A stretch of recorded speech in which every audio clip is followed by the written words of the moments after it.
This is an RNZ podcast. So my childhood, I would say, has been a lot of hiding, had a lot of purpose finding, but in saying that, food has always been there. You know, the cliche of food is love and food is the language of love. Hi and welcome to another episode of Here Now with me, Kadambari Raghukumar. I'm with chef and food creative Sam Lowe today, and we are off veggie shopping at Auckland's Wesley Market. I am feeding a bunch of people tomorrow, so I'm thinking of just getting some simple fresh produce. Wesley is kind of like the market I go to when I need to buy a lot of things, but also when I don't know what I'm making.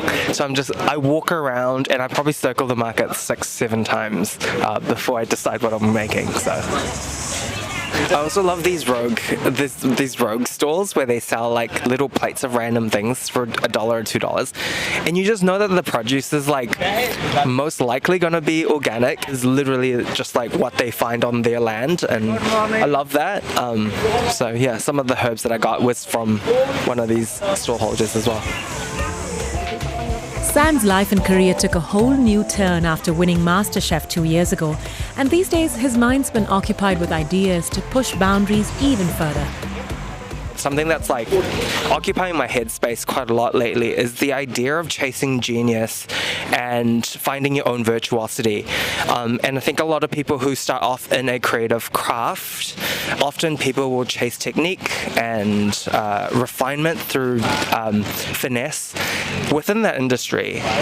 But then practicing my craft, I've learned a lot of techniques from like people, you know, such as likes of Gordon Ramsay and David Chang and all these, you know, boundary pushes. Then when I got older and met a lot more creatives, like my friends who make garments, etc., or poets and theatre makers, they have this sense of virtuosity. And virtuosity is not a technique, and it's not a mastery of craft. If I make a lot of dishes and you are familiar with how I make food, and if you could taste my food blind and say, wow, this is a very Sam dish, then that is my virtuosity coming through. And knowing that meant that I'm no longer chasing this idea of perfection, because that doesn't exist. So it was maybe since winning MasterChef and understanding like what is my food identity, in the last year really I've grown to understand my own virtuosity and leaning into that more so than genius. Sam's a product of many confluences.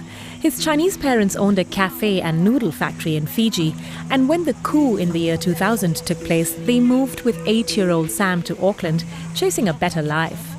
But for Sam, the move spun the reality he was used to towards some kind of identity crisis that stretched over several years in Auckland.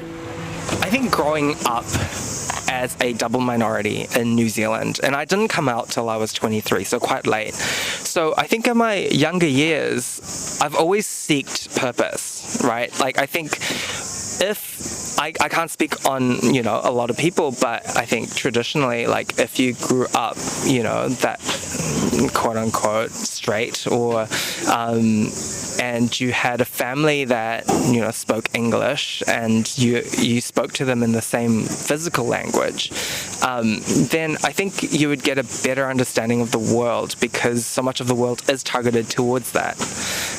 Whereas I had to grow up, you know, speaking really basic Chinese to my parents, and I wasn't, you know, fully myself. So because of that, I constantly had to seek purpose with everything that I do, and I usually found it in career endeavors. And that is why I really, when I found a passion for food, hospitality, and coffee, I really leaned in. I spent 12 years in the coffee industry. Sam's mastery of latte art and making a good brew saw him winning the New Zealand Barista Championship in 2016. But it didn't bring me liberation or joy. And it wasn't until I was older then I came out and then was free to express myself. And then that's the only way that I think you could reach virtuosity, when you're really expressing who you are. finding the sense of his innate virtuosity threw him further into the spotlight in some way. Not exactly something Sam was entirely prepped for. Believe it or not, I am actually quite a shy person. I think I'd often just be on the sidelines. I'd be the funny person because I actually used to be really fat as well.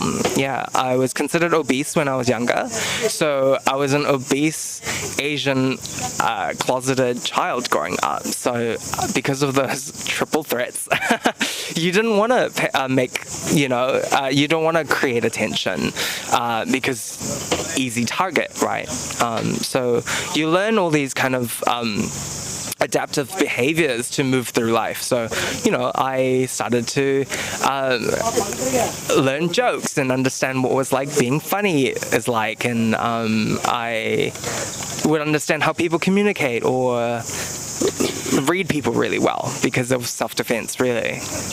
So my childhood, I would say, has been a lot of hiding, had a lot of purpose finding, but in saying that, food has always been there. Food has been the most constant, regular thing that my family and I share till this day. And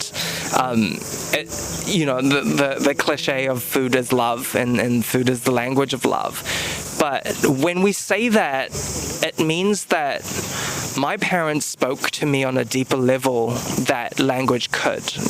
I wasn't fluent in Chinese, and they weren't fluent in English. So I think food was our middle ground of understanding each other. And not until I was older, little gestures and certain food types that they were offering me when I was younger meant that they really cared about me. Like certain broths and food items that they would give me on certain days, like when I'm sad or when I've gone through quite a traumatic experience or anything like that. It means that they were speaking to me.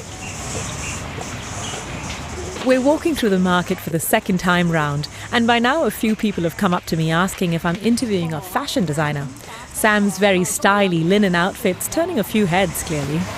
So I'm wearing garments by mostly Asian designers, only because I think it is it is me slightly being inherently political. And I have friends who make garments and they've taught me this whole new world of of fashion and taught me a lot about, I guess, how, the fashion industry has kind of been so westernized and dominated in terms of this structure of capitalism and unsustainability. So, making friends with people that are like-minded in the way that I view food in terms of reclaiming culture and honoring the past and traditional, it's really, made me kind of speak more truth to what I believe in as well.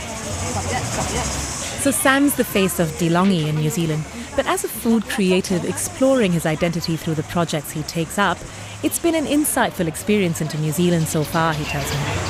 I would say that New Zealand still has outside of greater cities, we still have quite a narrow mindset. And especially because I won MasterChef and I'm quite vocal with how I pursue my endeavors, and people who around me, even my talent agency, they know what I would stand for and what I wouldn't take. So in terms of setting boundaries, I've had to be really clear with the job opportunities that I take. It's that fine balance between how am I using my platform to educate, a group of people that might not know anything about my culture or diaspora. As much as I like to be involved with Chinese events and things like that, but when am I called to just do a cake? When can I do a food column that isn't only Chinese related? Am I given other job opportunities? If I was white and won MasterChef, what would my job opportunities be like? So I think that's something I question quite a lot and think about quite often as well. So what about that classic cliche list of cheap and cheerful Asian eats? What does someone like Sam make of those lists as a food creative bent on challenging norms? Do you think we finally moved past that? I don't think so. I think there is a small population that really advocates for that and understands that, Asian cuisine or just any ethnic minority cuisine is more than, your under $25 plates of food.